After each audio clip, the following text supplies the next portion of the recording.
Good morning, aviation potentates, aerial poobahs, airborne wizards, flying fanatics like me who just love airplanes. Ladies and gentlemen, welcome to the birthplace, the home, and the future of aviation, Wright-Patterson Air Force Base, and yes, we are in Ohio. Today we focus on the singular event which happened here 100 years ago, the first practical flight of a heavier-than-air flying machine. We honor two magnificent men in their flying machine who changed forever the reason we look up to the sky. No more were we merely looking at clouds or watching birds. We were dreaming about soaring into John Gillespie McGee's footless halls of air. The wind and the sand of Kitty Hawk had been absolutely essential to their success. They made possible the flights with the 1900, 1901, 1902 gliders and the 1903 airplane as well. They simply couldn't have done that work without the wind and sand of Kitty Hawk. The four flights of December 17, 1903, however, were not the end of the story.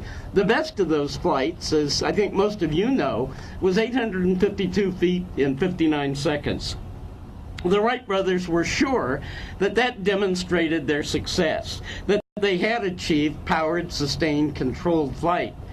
At the same time, they recognized that that was not going to sound very exciting to a world that had waited a millennia for the invention of flight.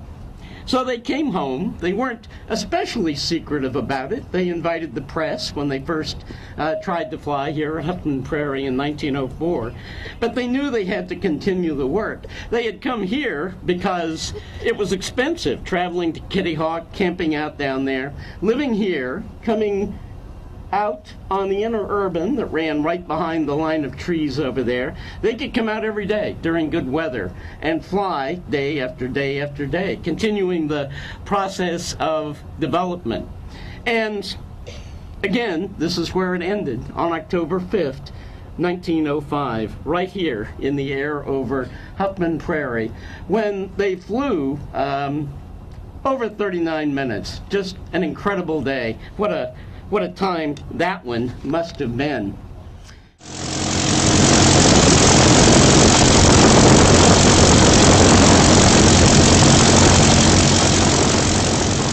I've often thought about these two places where the Wright brothers worked. As most of you know, or those of you who know me, I have lots of good friends at Wright Brothers National Memorial in Kill Devil Hills.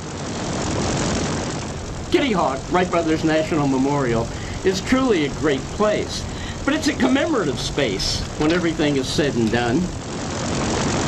The desolation, the sandy desolation that was Kitty Hawk when the Wright brothers were there, is long gone.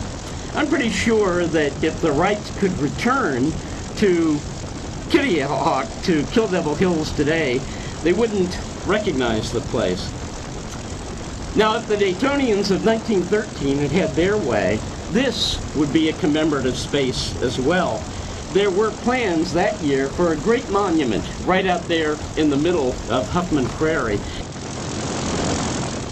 I've always thought that we were extraordinarily lucky that that project fell through, that in fact there is no great monument here on the prairie. Dayton's great monument to the Wright brothers is appropriately enough up on Wright Hill, dedicated in 1940, of course, where the Huffman Prairie Visitor Center is today. What that meant was that you can come to Huffman Prairie as we have today, only come when nobody else is here. Come in the morning, on a summer morning especially, when the wind's blowing through the trees, and you can stand right here where I'm standing and look up toward Wright Hill with your back to the airbase wing and the main runway and all that. And you're seeing it much as it was in 1904 and 1905 when they were here.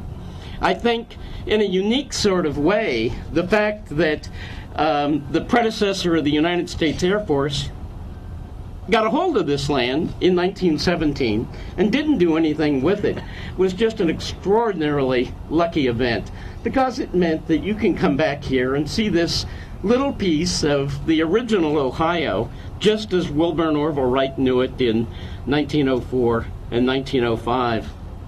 As other folks have said this morning, The really wonderful thing about Huffman Prairie is that it's not just a little historic patch of earth.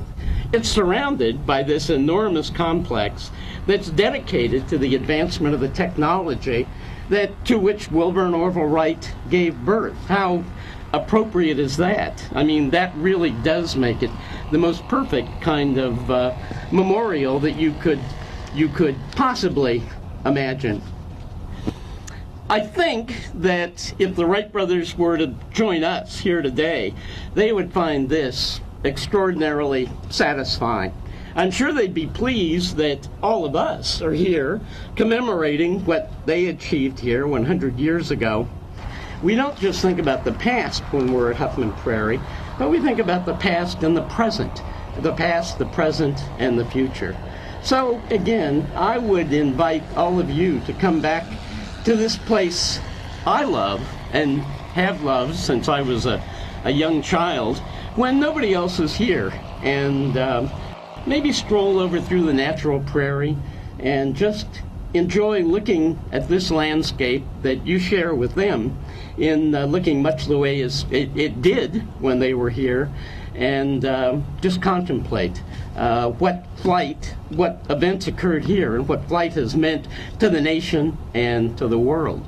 It's a special privilege for me to have been invited here today. Those of you who know me know that I've written about this field time after time. People accuse me of having a sort of romantic view of Huffman Prairie, and in fact it is my favorite American place.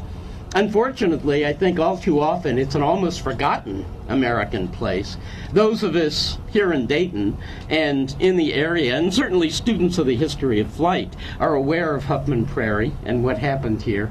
But when the general public thinks about the Wright brothers and their first flights, I'm pretty sure Kitty Hawk is the place that comes to mind.